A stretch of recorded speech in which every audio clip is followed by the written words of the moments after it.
Hello, Mr. Chris Colson, and welcome back How's to it my going? show. Yes, how are you doing? I'm good. I'm good. How are you? I am doing good. I am blessed. And I'll talk about this a lot. And I want to touch base on this here with you is that we as men, as Black men, we do not like to share our problems, whatever our struggles with anyone. Where we're hmm dealing with mental health. Why do you think that? Why we like to, keep it all in to ourselves and not express, what is going on in our lives? Why do you think that? I think it has a lot to do with just how society kind of puts that perception that we have to be, we have to be tough. We have to be able to handle things, just be able to take it on the chin and kind of um, deal with it, in our own way and kind of keep on going. And I think that's the biggest, issue that kind of prevents not only boys but males in general from kind of expressing how they're feeling, especially when it comes to mental health issues. Because it also kind of it can give off the perception that we're or men or boys are weak. Um, if they are expressing how they're feeling, if they're want to get help for the mental health issues. So I think that's the biggest Yeah, thing is just that perception and maybe that stigma that men and boys will be strong. They're supposed to be the ones that just deal with everything on their own and kind of just keep on going. So yeah, I think that's the biggest thing. So yes, I totally agree with you in here. I want to like, why do you think this is like every year it is going? It's to me, it seems it is going higher and higher and higher. It's not going any lower. Why do you think that? How can we help out? How can we stop this from happening of our Black men wanting to kill themselves? How can we stop it?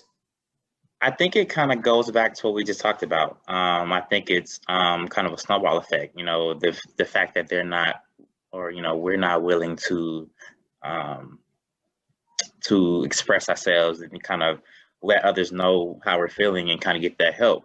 And the more you kind of sit with that and kind of continue to deal with that, it takes a toll on you.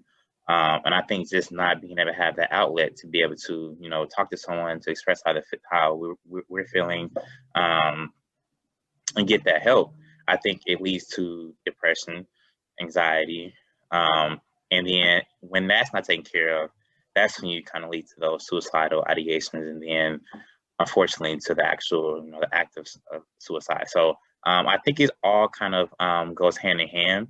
Just not being able to express ourselves, not being able to have an outlet to be able to go and get that help, and then it just leads to just a snowball effect where it gets worse and worse over time.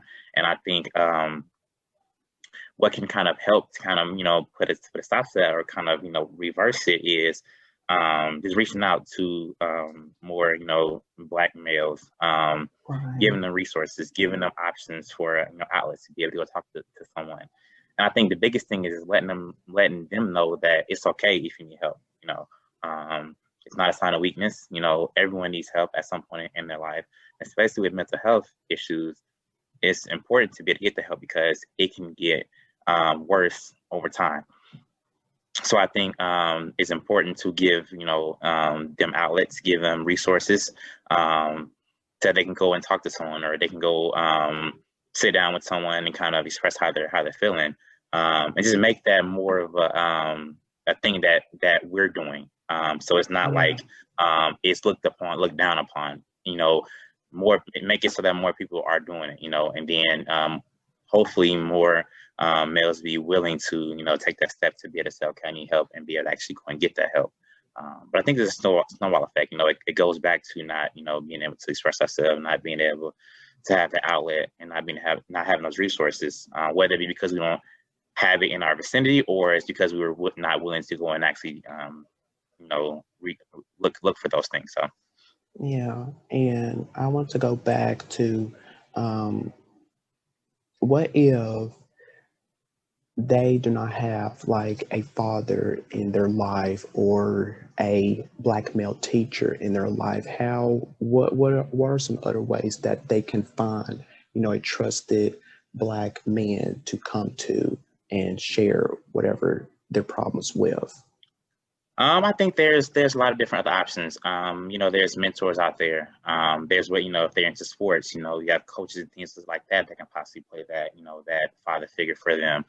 You have Boys and Girls Club, organizations, that are out there, that are, geared towards,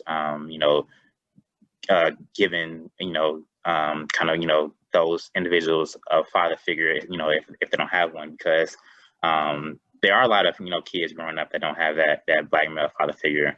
So there are resources, there are supports out there that they can definitely go to if they don't have that in their immediate vicinity. Like I mentioned, coaching, mentors, and things like that. So there are some out there. It's just just having to be able to just find them and see what works best for you.